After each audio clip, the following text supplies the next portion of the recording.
Welcome back to a special edition of Treaty Talk. Myself, Jack Neville, and Matt O'Callaghan as the Weekly Observer, and Vale Star, just under a week out from Limerick capturing the All-Ireland title for the second time in 3 years. An incredible achievement for John Kiely and his side, and we'll get into it very quickly. And it was a different championship behind closed doors, Matt, and you were fortunate to be there. And it's a pity that more people weren't there, but that's just the way we're living these days. It is, Jack, and just to quote John Milan, this week, like we had permanent smiles, I love me county. Yeah, Jack, it was a final. It was a final with a difference, and as you said, sadly, there were thousands upon thousands of Limerick people who would have loved to be there to share the moment, and it has been a difficult year for us all, and coming into this Christmas time. And it's a very, very special time in Limerick, having won the All-Ireland just 10 days before Christmas. And like there could be a danger that people will overreach in terms of the guidelines. And before we reflect on the match, I would like to emphasize the importance of adhering to the guidelines. Because certainly in the last couple of days, figures have been going very, very much in the wrong direction. It looks as if the government are going to have to pull back on the relaxation of restrictions. And we must remember, Jack, that it was totally different for the players when they won their All-Ireland. And, you know, 3 or 4 years ago, if you said to us that we'd have two All-Irelands in 3 years, they've gone where nobody in our wildest dreams had expected. But in the immediate aftermath and the glory of victory, Declan Hannon, who gave one of the great, I think, winning captain speeches in Croke Park on Sunday last, emphasised the importance of people staying safe and adhering to the guidelines and not breaching the guidelines. John Kiely forcibly reiterated it in his interviews. We hang on these lads every word during the year when it comes to hurling. Let's hang on what they're saying. Let's do what they've asked us to do. Because there were thousands upon thousands of Limerick fans that would have loved to have been in Croke Park last week. But I can tell you, no matter how much they would have loved to have been there, John Kiely and his squad would have far more loved as much as if they were there. They too would want to be sharing the moment with the fans. We're in difficult times. The end is in sight. The vaccine is on the way. The vaccine will be started to be rolled out in 10 days' time. We've just got to stick with this for a couple of months, and who knows? Let's hope we'll have bums back on seats, and we'll be all together. And when I say all together, I mean every single Limerick person that wants to be there when Limerick opened the defence of their league and championship, and that it would be safe for people to come back in stadiums. Like, that is the prize. The prize is within tantalisingly close to us. It's within months. We can see it.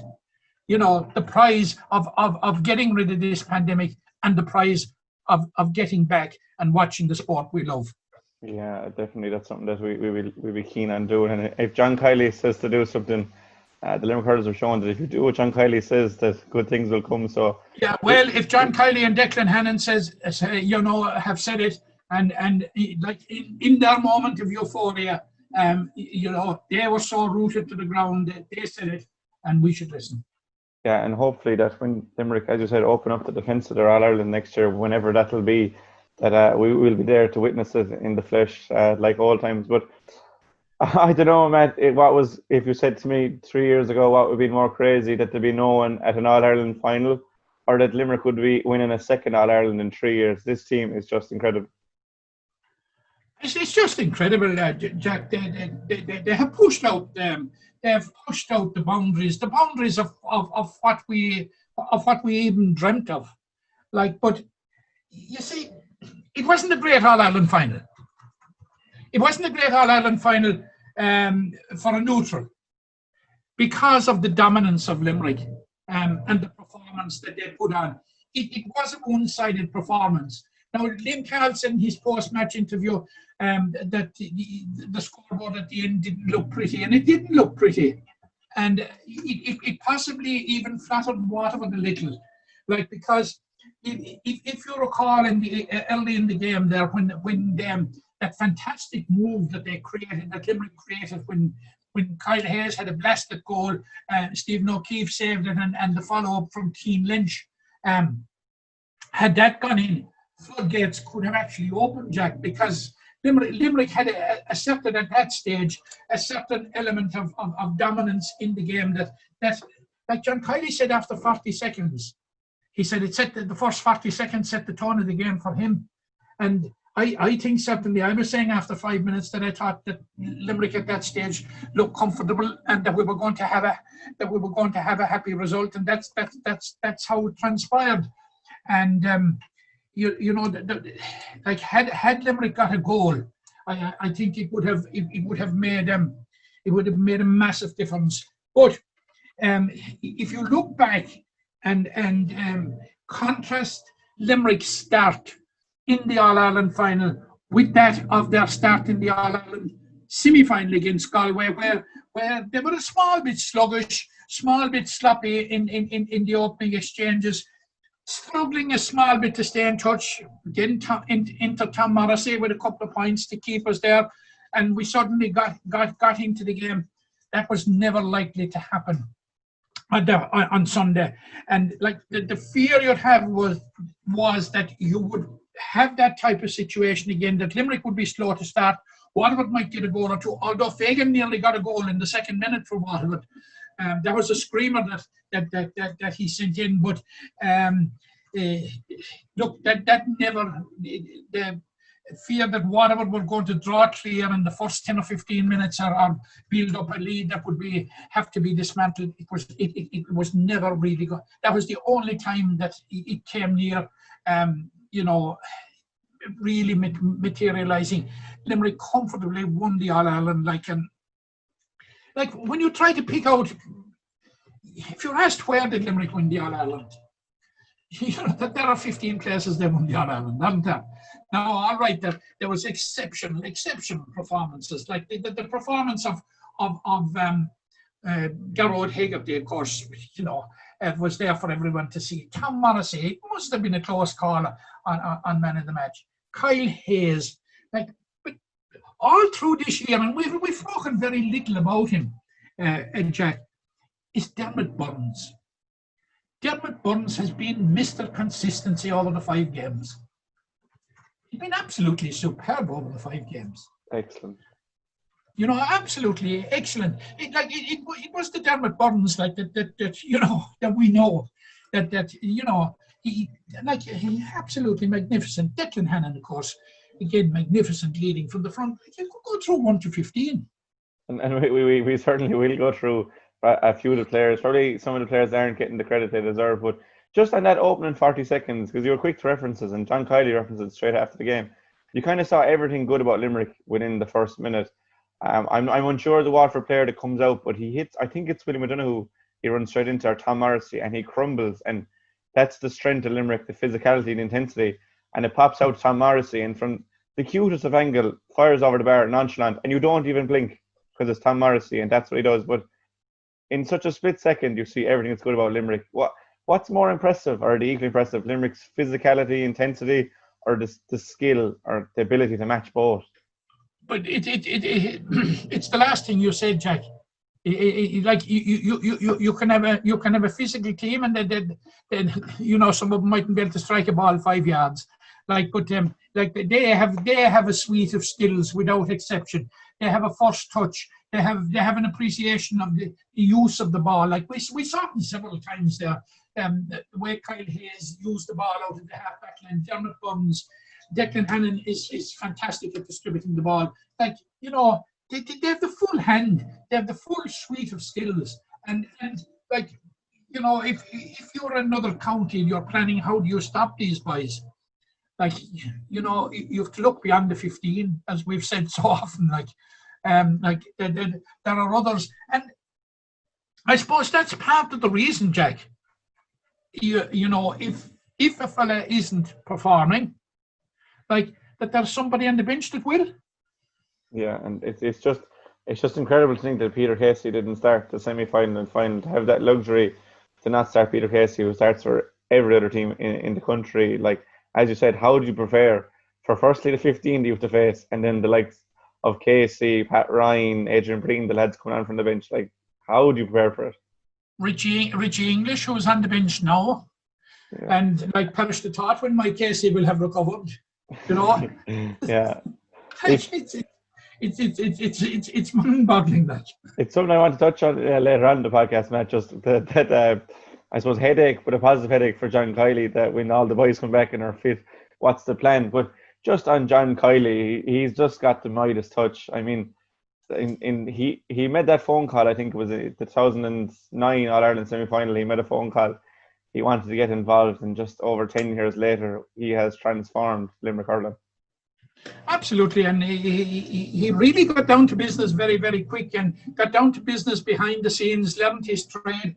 I suppose he was part and parcel very much so of the 2013 Munster Championship success, and there was another year there he took an intermediate team within a point of winning the Munster in intermediate hurling championship against the odds. And of course, really, he was unleashed on the unsuspecting hurling world in 2015 when he masterminded a stunning under 21 success, because what he did was he tapped into the resources of two successful 2013 and 2014, which isn't always easy to do. Minor teams that had won Munster championships, because you tend to look back 3 years, 2012, and if you compare 2012 minors with 2015 under 21s as it was at the time, it isn't an exact science looking back like that, but Limerick shouldn't be at the races. But they were very much at the races, and we'll always remember, eyebrows were raised when he introduced a certain Garrod Hegarty into the panel, who was better known as a footballer. People were inclined to ask, where was he going? And but certainly, John Kiely wasn't asking where he was going. He knew where he was going, and he knew what he was doing with him, and he made it into a very formidable halfback back then. And now, what has he done? He's made him into a very formidable half forward, and probably hurler of the year. Certainly the Sunday game hurler of the year, and nobody could argue with it. Yeah. And more likely that hurler of the year is going to follow. Yeah, it's incredible when you think about some of the players that where they were at minor, and obviously the likes of Cian Lynch, and we speak about him at great lengths, and he was minor captain and won a Munster, and Rich English the same, won a minor medal as a Munster captain. But the likes of, would say, Aaron Gillan, who wasn't really he was part of the minor squads, never really shone until kind of 17, 18 kind of time. He's like one of the best hurlers in the game now. Tom Morrissey wasn't starting for his minor team in that first Munster final. You said Garrod Hegarty, Dan Morrissey probably wasn't the player he is now. John Kiely improves players, and I know it's not all down to John Kiely. We'll talk about the likes of Paul Kinnerk and all the backroom staff in a while, but he just transforms players. Absolutely, but look, John Kiely is responsible for creating the ethos within the group. It is he that has built the squad. It is he that has built the backroom team. And as I've had said time and time again, wherever the backroom teams needs to be beefed up, and he's not afraid to go out and do it. And he's just one of those guys. And Jack, let's be fair, a modest man. He never wastes an opportunity to share the credit with his backroom team. Never wastes an opportunity. In fair play to him on that as well. But he has created this ethos within the group that aspires to excellence, aspires to what's best, and he's getting the best out of his backroom team, and consequently the backroom team and himself are getting the best out of the squad. And you just hear the players talking. They are so happy to be part of the squad. All right, it is very easy to be happy to be part of an All-Ireland winning squad. But these guys are genuinely, and the seeds of this, I saw it as far back as 2017, when we were unluckily beaten by Kilkenny in the championship in Nolan Park. The seeds were there. Like it was a question of not will they, but when will they? When will they make the breakthrough? People want to be part of this squad. They want to be part of it. Now, obviously, the discipline and the parameters laid down are pretty strict if you want to be part of it. But like they're pretty fair, and certainly it's John Kiely that has assembled the backroom team, and they in turn with him have assembled the squad, and like the squad must reflect what they're thinking and what they're aspiring to, as they do. Yeah, and that squad, and you hear about these A versus B games, and it kind of reminds you of Kilkenny in the noughties and even into the early 10s. And look, it's very early, Limerick 2 and 3 years, and Kilkenny obviously won over like 10 or 11 in the space 13 or 14 years. But you're starting to approach that Kiely is being compared to Brian Cody, Limerick are being compared to Kilkenny, and it's far too early to say it, but they are looking very formidable at the moment, Limerick. They are looking very, very formidable, and if you look down a small bit, Jack, first of all, look at your bench. You know, there are players on that bench that would certainly have been starters in most county teams. You know, like you mentioned the Daffy, like you mentioned Ronan Connolly. Like I remember Ronan Connolly in the under-21 championship last year against Cork, even in defeat. Like probably the standout player on the field, and we saw the type of performances that he put in with Adair during the county championship. But if you look at it, last weekend and look at our under-20 team now, they got beaten substantially in the end. But I honestly think that I saw more county senior players on the Limerick side than I did on the Cork side, even though Cork won handsomely big. But I thought Cork were an even side, very, very good side. But they were even without standout players. That can happen. Kilmallock won 3 counties back in the 70s here in Limerick and couldn't get anyone on the county team. You know, so but there were obviously, and we were, you know, we've talked about them all for the last couple of years about potential seniors on the under-20 20 team, and you're looking like guys like Colin Coughlin, and you're looking like guys like Cathal O'Neill, you're looking like Aidan O'Connor, Jimmy Quilty, who made the step up from minor to under 20 this year, and gave a good account of himself. You've Jason Gillan in there, Brian O'Grady, who had a fantastic second half in particular. You know, now he's part of the squad. Mark Quinlan, as is Mark Quinlan and Josh Considine. Like there's a few in waiting there. And if you go back further to the minors of last Saturday, like what's the name on everybody's? What name would be on everybody's tongue this week if it wasn't for the All-Ireland final to be that of Adam English? Oh, yeah, definitely. You know, like there was some performance. Patrick O'Donovan, the full forward, you know, real class act. Aidan Hurley, the centre halfback. You know, these guys will be knocking on John Guiley's door before we know where we are. You know, that's yeah. You know, and like, when have we been in this position?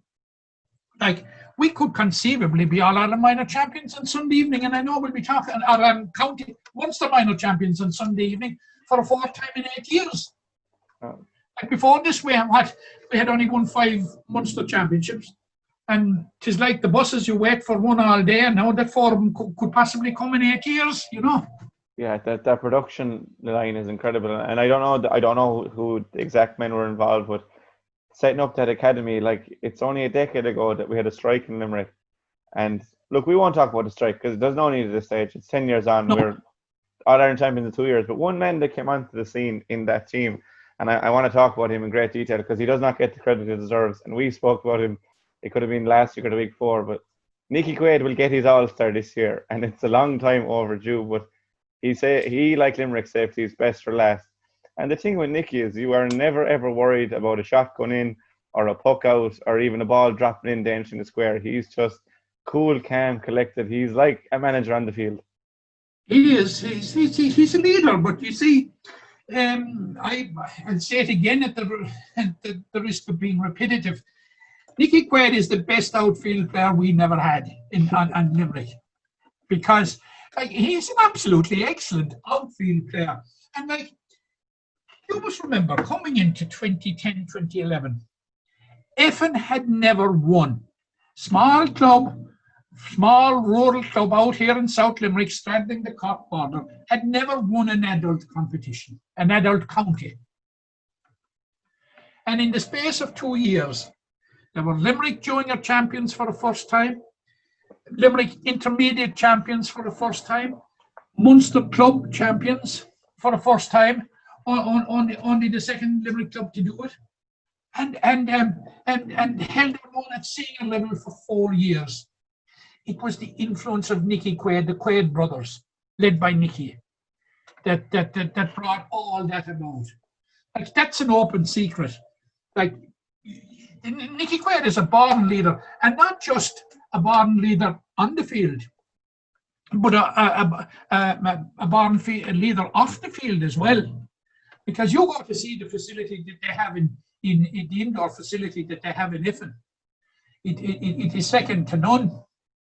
And Nicky Quaid, even though he will deny it, was head, neck and heels in getting that done. Not only done, an expenditure of 200,000 euros. Not only done, but paid for. They don't owe a red cent in it. But this is the type of individual you're dealing with here. You know, just to give you a sense of background to it. Like, he's going to get the All-Star. He has to get the All-Star. It's not coming a day too soon, you know. Any honours that are heaped the way of Nicky Quaid, in my view, wouldn't be enough for what he has contributed to the game. And he's still only 30. Yeah. And like, when you look back and on the legacy, what he has achieved, in his short lifetime, and not only achieving it, but being to the forefront in achieving it. It's just simply, he's just a phenomenal character, and I suppose typical of the type of character that John Kiely would want on board. Yeah, exactly. As I said, he's like a manager Like on the field. His brother Thomas is of the same ilk. His older brother Thomas is of the same ilk. He involved with the Limerick underage teams already. You know, played with the senior team and with the Limerick senior team on a couple of occasions, and was involved in those great Effin successes. And a younger brother coming along, Jack, already involved in the preparation of teams and playing with Effin, won an All-Ireland under 21 medal in 2015. Yeah. Like, you're dealing with an extraordinary, like, the Quaid family would, their contribution to Limerick GA over the generations would warrant a very voluminous book to do them justice. Going back to the Quaid twins, Jack and Jim. Jack, Nicky's grandfather, who were part of Mackey's Greyhounds as far back as 1955. That's almost 7 decades of incredible service to Limerick. You know, Tommy Quaid in goal, Joe Quaid down through the years. Like, look at another member of the family, Seamus Quaid with Wexford. They won an All-Ireland with Wexford in 1960, and played before he went to Wexford with Limerick, and played with Limerick afterwards. The contribution, Jack, has been absolutely phenomenal. Yeah, and look, you could spend all day talking about Quaids, and you said about a podcast, and maybe one day we'll get down to that Quaid legacy podcast. But I'm conscious that we will probably before Christmas, but maybe even a bit after that, we will do an All-Stars special episode with God, because all these Limerick players has already spoken about. But I just want to pick out a few of probably the unheralded players. I suppose Kyle Hayes garnered a lot of attention this week. He was extraordinary at wing back. Grode Hegarty and Tom Morrissey have their own little battle for hurler of the year. Aaron Gillan, Keane Lynch, the names roll off the tongue. But one man definitely that I want to start with is Sean Finn. I mean, he's so far ahead of every other cornerback, and he has been since the moment I saw him in 15 or even as a minor in 13 and 14. You could see how good he was, and he was the best cornerback in 2018, whether anyone wanted to admit it or not. Won his All-Star 19, another All-Star this year. He's just incredible. It's just incredible, and it wasn't a minute before time when Jackie Tell in the Sunday game acknowledged that not only was he the best cornerback in the country, but he was the best defender in the country. And I say here to that, absolutely. And just look at his record. Look at his phenomenal record. 2 Munster minor medals, 2 Munster under-21 medals, 2 Munster senior medals, 2 All-Ireland under-21 medals, 2 All-Ireland senior medals, 2 National League medals, and all of the 2 so far, which will change shortly, 2 All-Stars. Yeah. It's just simply phenomenal. But he's just such a phenomenal player. It's incredible. We mentioned it last week, and we've certainly mentioned it in the last couple of weeks. The responsibility that lay on Sean Finn's young shoulders when John Kiely was confronted at the start of the current the championship that has just finished, with replacing 2/3 of his full back line. The one ever present that was there was Sean Finn. And people were looking to Sean Finn to bring that bit of experience and that bit of guidance to Dan Morrissey and help build their confidence and Barry Nash. And he did it in spades.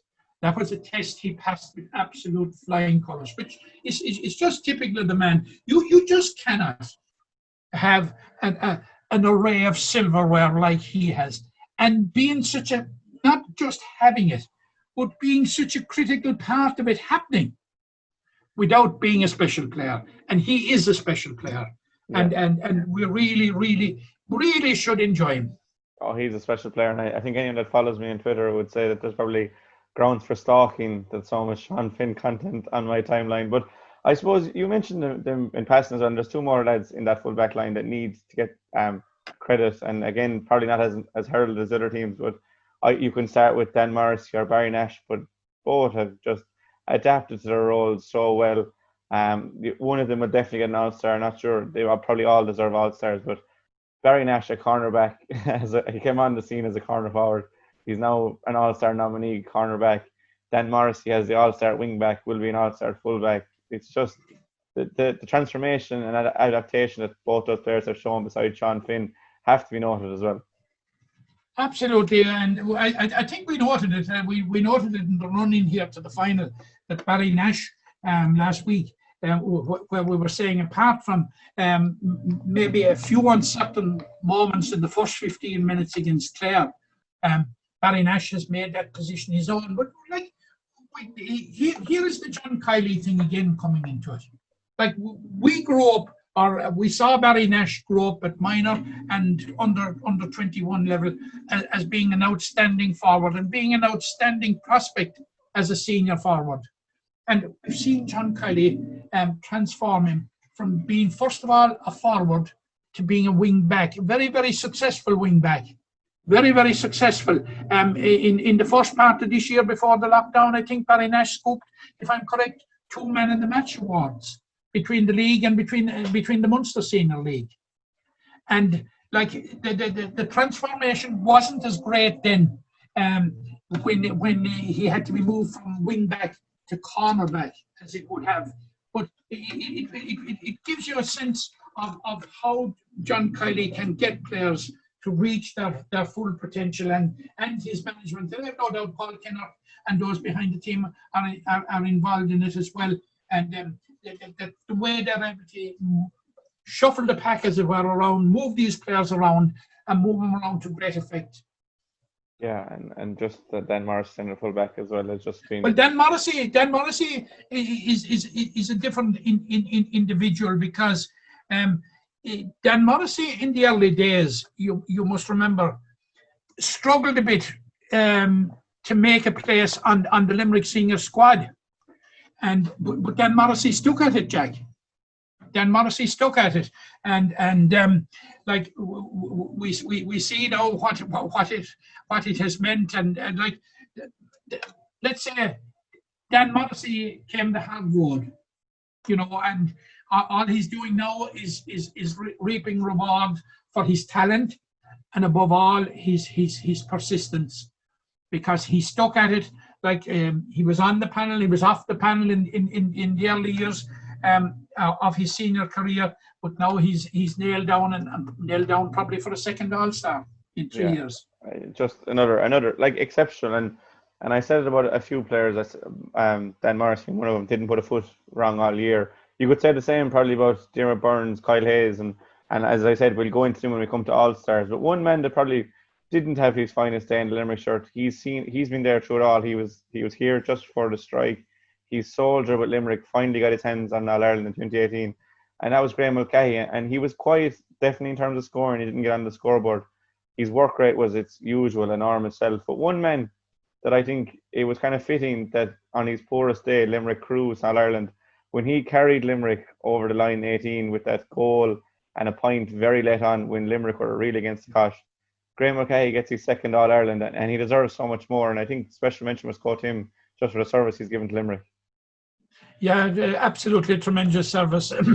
Like you must remember that Mull's career goes way back to 2013 when he won a senior medal with Limerick, one of the longest servings. And Graham Mulcahy is one of the role models on that team. And you talked there about he not scoring in the All-Ireland semi-final and the All-Ireland final. And you mentioned also about the crucial scores he got in 2018. I'll mention the crucial scores he got in the concluding stages of this year's Munster Final, after which he got a bit of a knock for his troubles. And it may have affected him in the All-Ireland semi-final and final. But like you know, the others that we mentioned earlier on, Graham Mull has given absolutely tremendous service to Limerick. And even though he's not on the score sheet, doesn't mean that Graham Mulcahy isn't effective. Like Cian Lynch wasn't on the score sheet last week, and we see how effective he was. And like Graham Mulcahy, he gives his all, absolutely, over a long career. And as I said, the fact that he's not on the score sheet it's not something to down him for, because like he made his contribution on Sunday before he left the fray. Yeah, and two men then I don't want to go through all the team. We'll finish with these two lads, but two Limerick lads kind of had their own little mini contest during the game. The wing forwards, Gearóid Hegarty and Tom Morrissey. Gearóid obviously finished with 7 points in play, was awarded the man of the match, but Tom Morrissey 5 points in play. I think he had 6 assists. We'll get into the hurler of the year talk probably in the next podcast when we talk through All-Stars. But who was the man of the match between the two of them, or could you separate the two of them who were otherworldly in Croke Park last Sunday? They were out of this world, and like you must remember going into the game that a lot of the Waterford strategy coming into the game was that Callum Lyons, Tadhg de Burka, the unfortunate Tadhg de Burka, has to be said, and Kevin Moran would get a grip over the Limerick half-forward line. And like there were grounds for it, that it could happen, because in the Munster Final, it was the same half-forward line that lined up. Tom Morrissey failed to score, and Gearóid Hegarty got 2 points. And Cian Lynch got 2 points on that occasion at centre forward. But like right from the get-go last Sunday, the Limerick half-forward line were completely on top of the Waterford half-back line. Like the Waterford half-back line was struggling. Even Tadhg de Burka was failing to get a grip in the game. And we'll just mention, we'll just talk about Waterford that maybe for a bit after where it might have gone wrong. But like the performance of Hegarty and Morrissey, like the synchronization between them, even, you know, it was just phenomenal. It was a joy to watch. They ended up with 12 points. They were just stroking them over for fun. You know, like it was one of the great displays, and one of the great, I suppose, subplots to the game was the battle between Hegarty and Morrissey for man of the match, and I suppose to be which one of them would get the most scores. But it was it was a performance by the two for the ages, and then they picked the right day for it. But it says so much. It says so much about both of them, but it says so much about Tom Morrissey. This is Tom Morrissey that was taken off in the Munster Final. Nothing went right for him. He turns up in an All-Ireland semi-final and an All-Ireland final and scores 11 points between the two. I rest my case. And just look at their contribution as a whole throughout the year. 37 points from your wing forwards in 5 games. How can you compete with that? And I suppose competing with that, we'll talk about Waterford for a second, and you mentioned it there, and obviously the loss to Tig de Burka was immense for them, and I don't think they had it in them to beat Limerick on that day. I think Limerick would have beaten a select 15 of Ireland in Croke Park last Sunday. But you have to credit Waterford for getting to that Ireland final. They were written off at the start of the year, been written off for the last 2 years, but no one deserved to be in Croke Park as much as Waterford last Sunday. And while it didn't go for them right in the day, if they can keep Liam Cahill and keep the players go, and hopefully Tig de Burka's injury isn't too bad, there's no reason why they won't be there again next year. Look, it was a superb day for Limerick, and like if there was anything to slightly temper the euphoria, it was that Waterford were beaten. Going all the way back to 1959 for their last title, and they have made that contribution to the game all through those years. And it was a hugely disappointing day for him. And certainly, but we're forgetting all the time, Jack, that it's only 3 years since Waterford were in an All-Ireland final. Yeah. We're more inclined to judge Waterford too much, in my view, by their performances in the round-robin series in 2018 and 2019, when in 8 games they only got 1 draw and 7 defeats. We're trying to benchmark Waterford against that, but you must remember that, as I said, they were in the All-Ireland final 3 years ago, but albeit there was only I think 7 or 8 the most that started in that All-Ireland that started on this occasion, which in itself says that there's a big transition going on there. And what was the difference between Waterford this year and Waterford for the last 2 years? Certainly they were much better organised.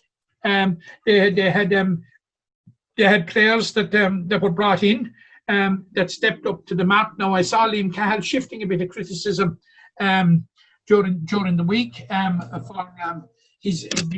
for his dropping of Noel Connors and Maurice Shanahan.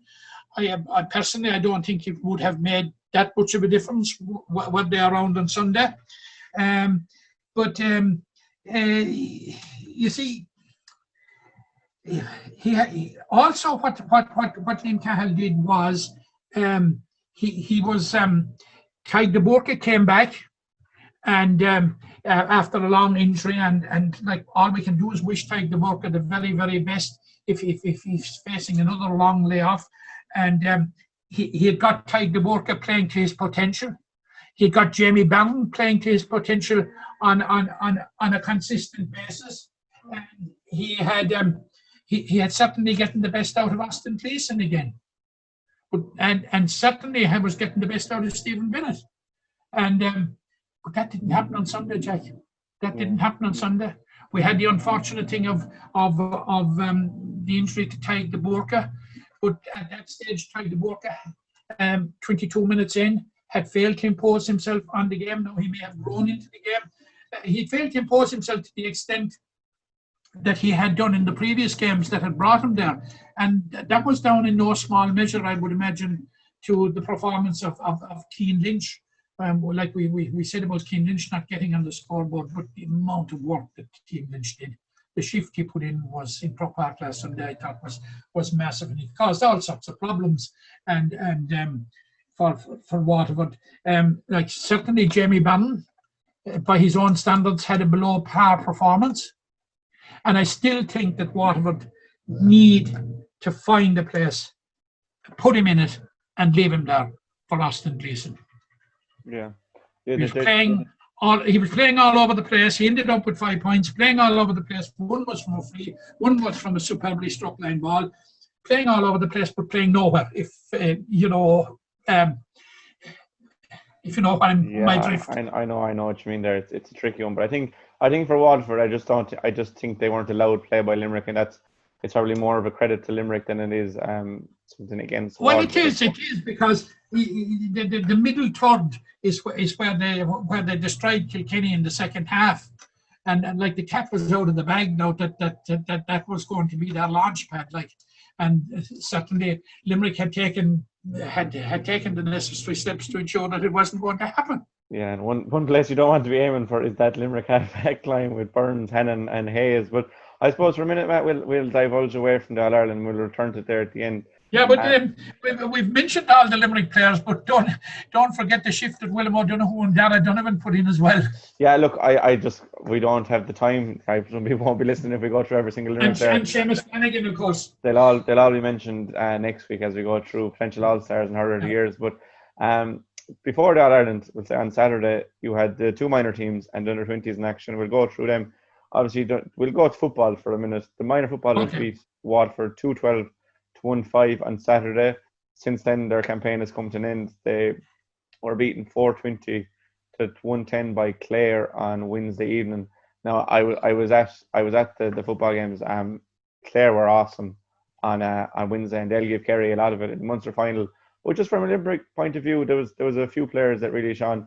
David O'Shaughnessy from Ballyseen, of course, was the top scorer, and he was excellent on both days. Dara Bridgman in the corner was excellent, and there's players coming through for Limerick, and another Munster win. I know they were beating Competency in the semi-final, but it's another win for Limerick football and another thing to build towards.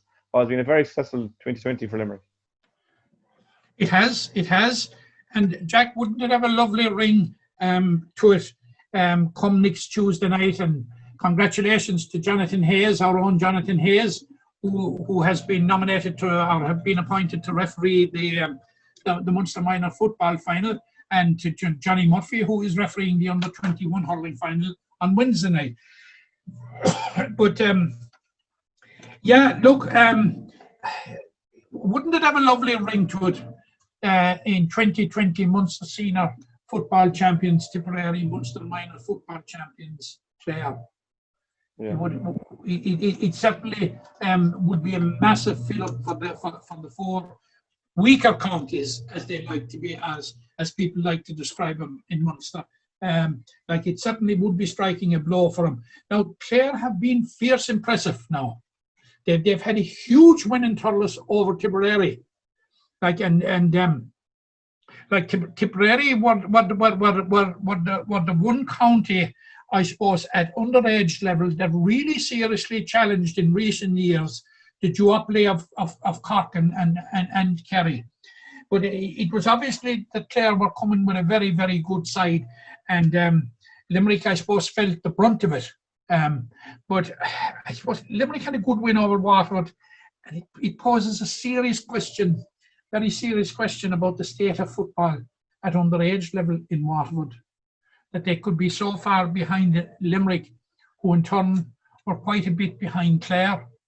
And it'll be interesting to see how Clare will fare out with Kerry.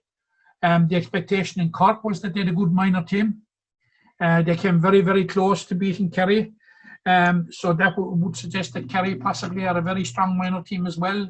Look, there's no bad Kerry minor team. No. But like, I think there's a window of opportunity there, maybe for Clare on this occasion. From what I've seen of Clare anyway, I can't imagine that Kerry can be too much better. Like, the composure of the Clare players for 17-year-olds was different level altogether. They're so calm with the ball. The kick passing is exemplary, and I think they'll give. I didn't see Kerry, admittedly, but I can't imagine Kerry can be that much stronger, if stronger at all. Yeah, as I said, I saw most of the game on Sunday, on Wednesday evening against Limerick. I was fierce impressed with him. Of course, they got the tonic of a goal after 20 seconds.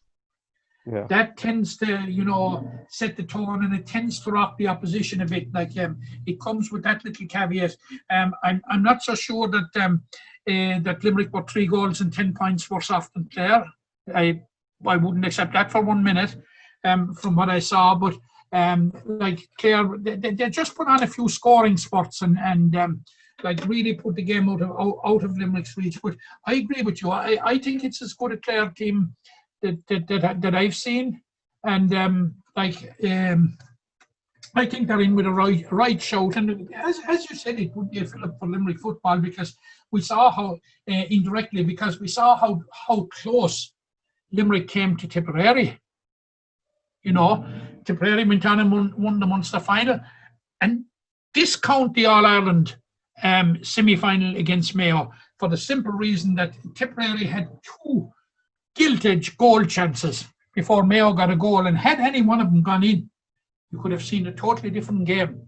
So, like, all the indications about Limerick football, and I'm sure we'll be taking a day, a bit of a podcast to look back on it, have been so positive, absolutely so positive. Like the under-20s, even at the start of the year, good performance against Kerry before going out.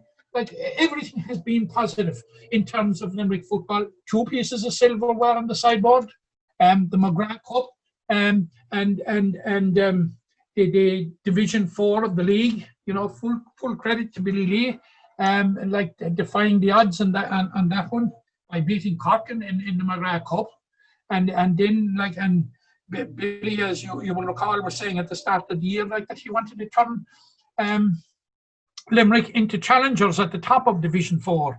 He did more than that. He turned them into champions. Yeah, he did, and it's definitely something we'll have a review podcast, whether it be split in between hurling and football or just a general one. But we'll definitely look back on what has been a positive year for Limerick football. Back to the hurling, the minors. It's talking about a good Clare football side. The minor hurling team were exceptional against Cork last Saturday, 2-19-13. As you said, Adam English was the name on everyone's lips with the 2 goals, but it was a real team effort from Limerick, and against the fancied Cork side. They played Tipperary in the minor final on Sunday in the LIT Gaelic Grounds at 1. It's again being shown by Stream Sport. But Tipperary will always be fancied under edge level. But Limerick can go back to back in the minor hurling championship, Munster, for the first time since 13-14. And you saw the turnover of players that we have from 13-14 winning All Ireland. So hopefully Darren Mullins and his side can be producing that next crop as soon as already, like. Yeah, it looks that way, I suppose. We went to Thurles last Saturday more in hope than in confidence. We went there more in hope for a couple of reasons, I suppose.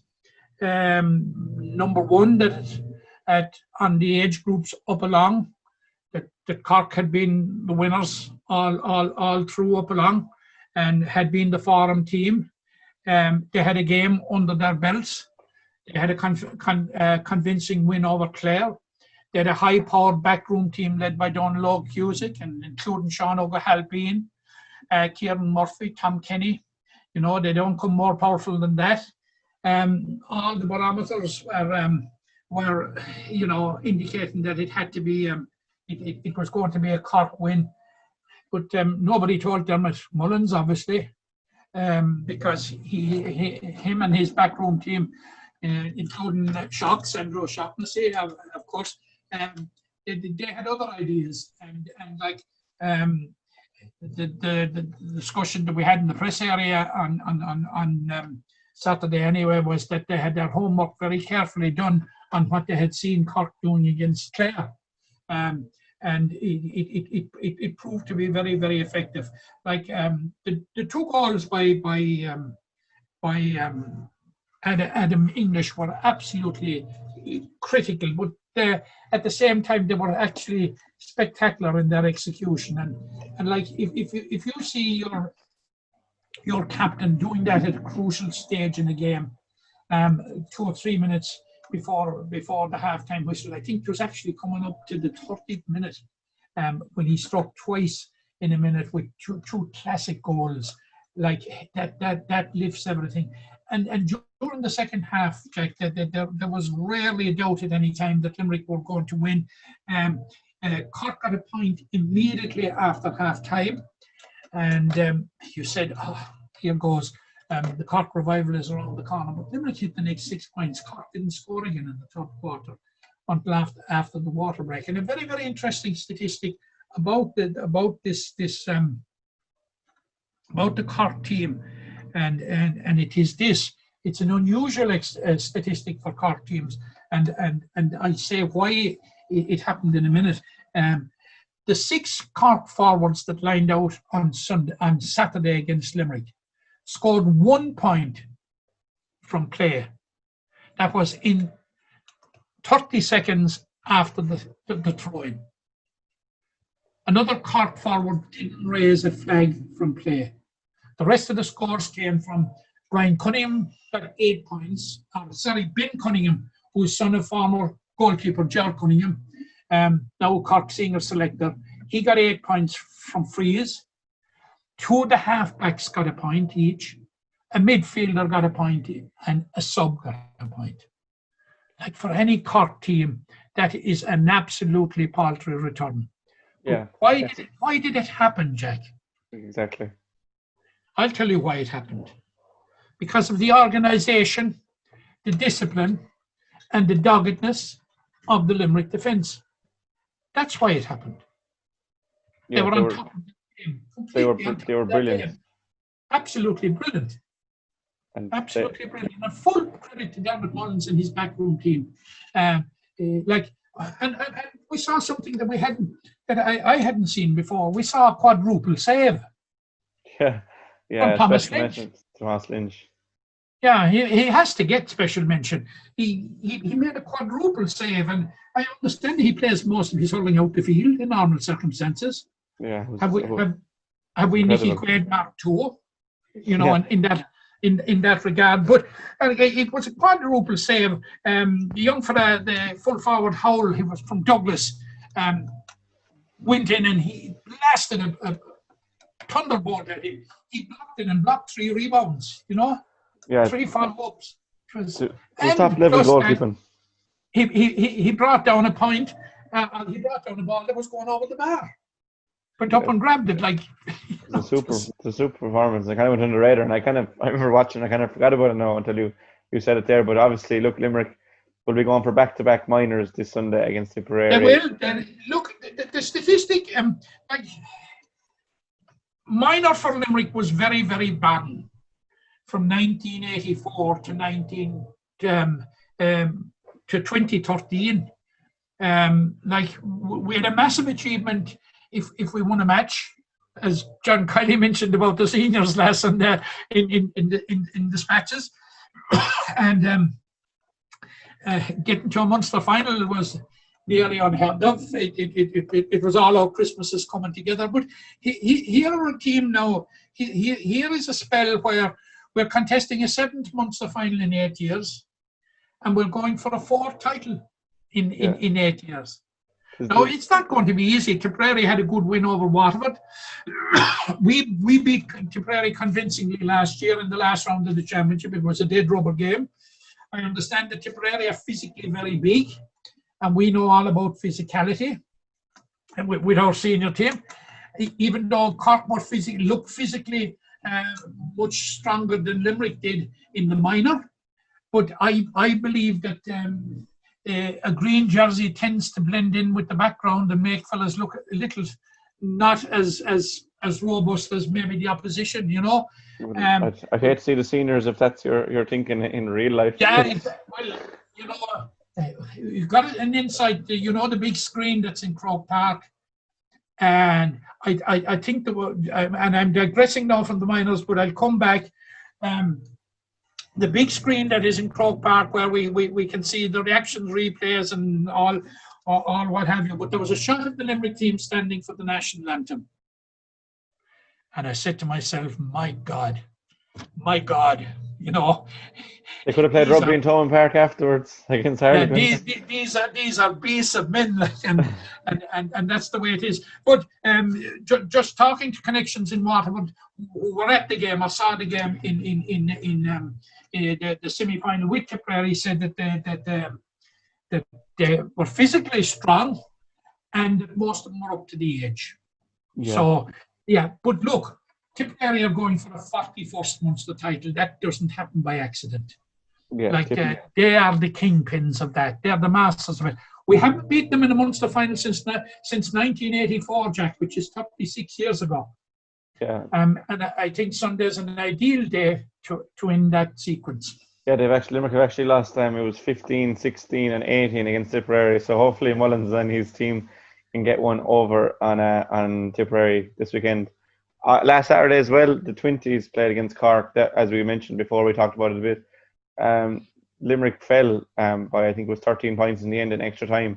But there was huge credit given, or there has to be given to Limerick for coming back into a game that they looked dead and buried. They were down by 4 heading into injury time for Aidan O'Connor freeze. And look, it wasn't the desired result, but again, exposure to the spotlight. Some players really stood up. I thought especially John Kiely's, the players of John Kiely, likes of Mark Quinlan, was exceptional throughout. Brian O'Grady's move up the field really brought him into the game. Josh Considine, I said, Jess Glenn goals, but I think Cathal O'Neill, for me, was a standout player once again. And only 18 years of age, he's some future out of him. And to score 5 points. I agree with you. But that's what you want at under 20 level, Jack. You want those that are involved with the senior team to step up. And if you like as well, if you look at the Cork side, only two of them have got a bit of experience with the senior team, and they were the leaders on the field, like Dana Connery at wing back number 5, and Shane Barrett, who got man of the match. Yeah. They were the two that provided the leadership. But what about Colin O'Brien from the Scarroll Churchtown, who came on and struck 3 line balls? Joe Canning, I saw Colin play for Mary I think it's even 2 years ago this stage. I don't know how he's still playing under 20, but I thought it was huge, man. I thought he was a brilliant player. I saw him against Kerry below in Austin Black Park. I didn't know how he started, but I'm sure he'll be starting for the final. And look, a huge credit to the young lad. He's obviously mastered that craft. But it seems to be a thing against Limerick. Austin Gleeson from over on that far side of the pitch. Joe Canning got 4. It seems to be a thing against Limerick that players are able to hit these sidelines so well. It is. We seem to be on the receiving end of it, but 'tis an art that is growing in importance. Because we saw in one of the Camogie games, Rebecca Henley from Galway striking over 2 line balls against Cork, and now in Camogie you get 2 points for successfully scoring a line ball. And I think the clamour is going to get much louder to have the same possibly in hurling. But that's probably for another day. But look, he only came on for extra time, and how he wasn't done in the first place. And there was another lad from St. Finbarr's came on, he got 1-4. Brian Hayes, excellent. Brian Hayes, But look, you're right about the 4 lads, and of course Cathal O'Neill, but Colin Coughlin, another man with a huge, we talked ad nauseum about Colin Coughlin during our podcast on the Limerick Championship, and he's not failing to deliver. Aidan O'Connor, the very, very same, has a huge future.